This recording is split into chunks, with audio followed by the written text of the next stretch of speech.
In today's video, I'm going to share with you 5 simple hacks to decrease your appetite so you can stop being hungry all the time and finally lose weight. And I'm not going to lie, the last one is a total game changer, so hang around for that. But let's start with number 1. Eat high volume foods. One of the most powerful strategies for controlling your appetite, either during a diet or a fat loss phase, is to eat more of the foods that contain a lot of volume and not a lot of calories. So these foods provide a lot of weight and bulk with relatively few calories, making them incredibly effective for keeping you full and satisfied while maintaining a calorie deficit. Because as you know, and if you've been around the dieting block for a while, losing fat and being on a diet isn't just what you eat, it's about what you eat that you can keep eating for extended periods of time so you can make progress. It's all about being able to stick with it and being patient. Foods like lettuce, zucchini, celery, blueberries, and watermelon are excellent examples of high volume foods. Each provides substantial food weight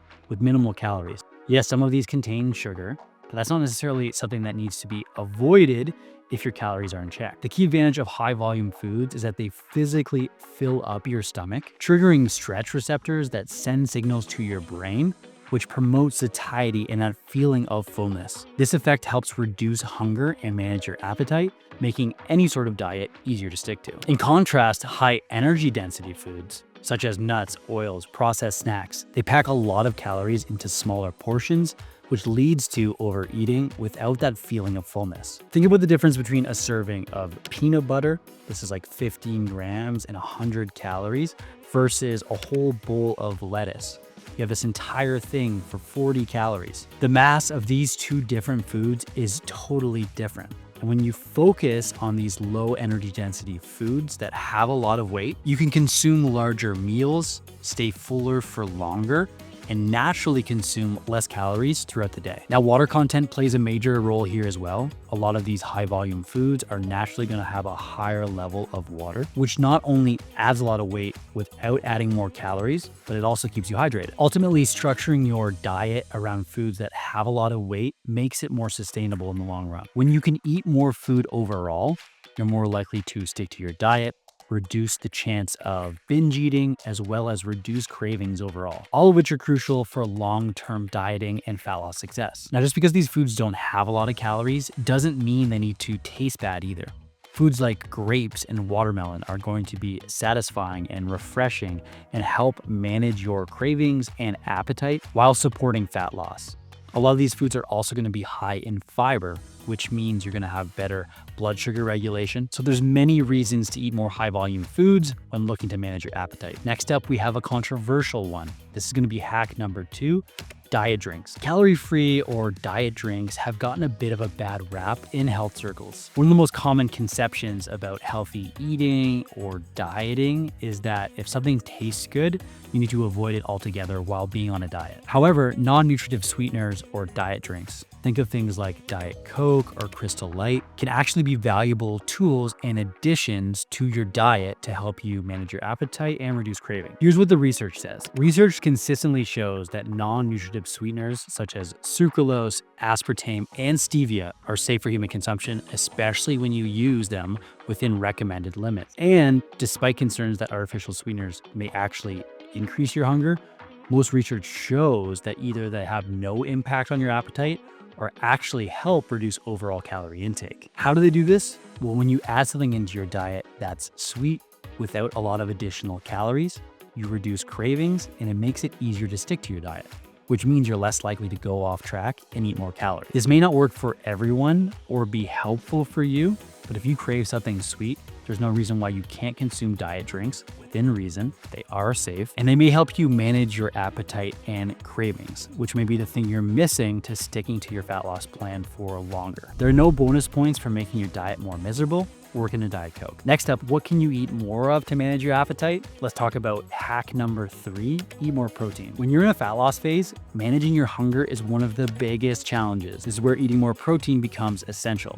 When compared to the other macronutrients, carbohydrates and fat, protein is going to be the most satiating nutrient, meaning it helps you stay full for longer, which naturally is going to reduce your overall calorie intake. One reason protein is so effective for appetite control is its impact on digestion and hormone. Eating more protein is going to slow down the process of gastric emptying, helping you stay fuller for longer, and influences key hunger-relating hormones. Protein reduces ghrelin, which is the hormone responsible for increasing your hunger, while at the same time boosts satiety hormones like peptide YY and GLP-1, which I'm sure you've heard about recently. And for the most part, the more protein, the better. Eating more protein is going to lead to less overall calories and less overall food consumption, making a calorie deficit easier to stick to. So including more protein and making it the key component of all your meals and building meals around that, and maybe even sometimes snacks, which we'll talk about later, is one of the most important things you can do within your diet to manage hunger. Another benefit of eating more protein is going to be its stabilizing effect on your blood sugar levels. When you consume protein-rich meals, you're going to experience less energy crashes, which can often lead to cravings for higher calorie, more processed foods. And beyond appetite control, just another shout out to protein here. Protein is going to be one of the most important things you can eat on a fat loss diet so that you maintain the muscle that you already do have. When you're in a calorie deficit and your body senses that less energy is coming in, it needs to tap into the energy that you have already in your body, breaking down both fat tissue as well as muscle. However, a higher protein intake is going to minimize this breakdown of muscle by burning off the protein you're consuming instead of your hard-earned muscle, which means that more of the weight that is being lost is going to come from fat tissue as opposed to muscle. And this is important so you just don't become a smaller version of yourself. No one wants that. For effective appetite control and muscle retention, it's important to eat protein at each and every meal. But just as importantly, you want to make sure you're getting enough protein throughout the course of the entire day. So you want to aim for a daily protein intake of between 1.6 to 2.2 grams of protein per kilogram of body weight, or approximately 0.7 to 1 grams of protein per pound of body weight. If I could suggest one thing that would improve your body composition and athletic performance, it would be to prioritize protein in your diet. Eat more of it. Next up, we have a hack that will manage your appetite that has nothing to do with what you eat. And that's number 4, staying busy. One of the hardest things when it comes to a dieting phase or even trying to improve your nutrition is to focus on food. And the best thing you can do when this happens is to stay busy. If you're constantly thinking about your next meal or reaching for food, your cravings or appetite are going to be out of control. And if you're already eating more protein and eating more volume and taking care of these big picture variables, you might be a little bit lost on how to manage your appetite outside of just eating more food. But when possible, you want to focus on everything else that isn't food or nutrition related. Staying busy takes the focus away from food. And this could be prioritizing work or different hobbies or doing different exercise or movement. Your mind is less focused on food, reducing unnecessary snacking or emotional eating. When a lot of people struggle with their appetite, it isn't from true hunger, it's from boredom eating. And when there's nothing stimulating to focus on, eating more food or mindlessly snacking becomes a form of entertainment. This is why people often snack when they're watching TV or they're mindlessly scrolling on their phones. Keeping your mind and body occupied helps you break this habit and shifts the focus away from food. So put the focus on work-related tasks or priorities, walking and listening to podcasts and music, or even journaling and reflective practices. Everything helps. Now, do you need to live the rest of your life like this? Absolutely not.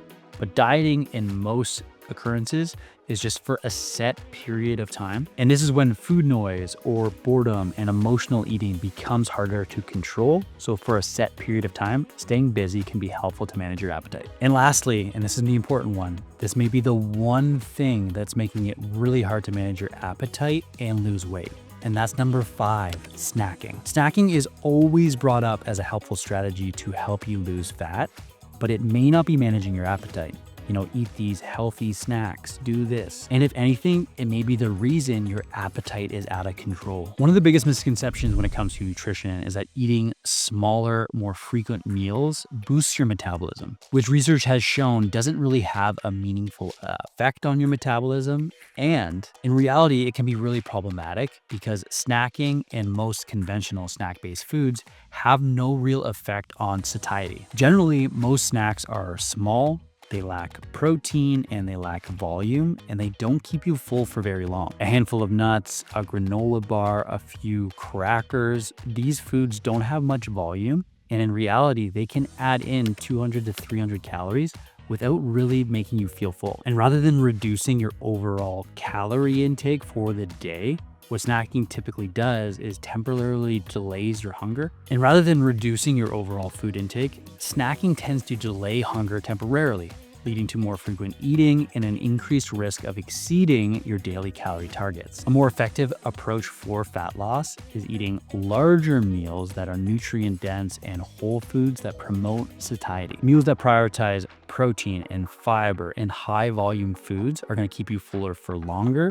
and make it less likely that you need to eat between meals. For a lot of people, instead of relying on snacks, shifting to fewer, more satisfying meals allows for better appetite regulation and sticking to your diet for longer periods of time. While snacking may seem harmless, for most people, it does nothing to manage your appetite. So if this sounds like the situation you find yourself in, add to the portion sizes of your main meals and see if this helps you stay on track. And that's it, folks. 5 simple strategies to help decrease your appetite.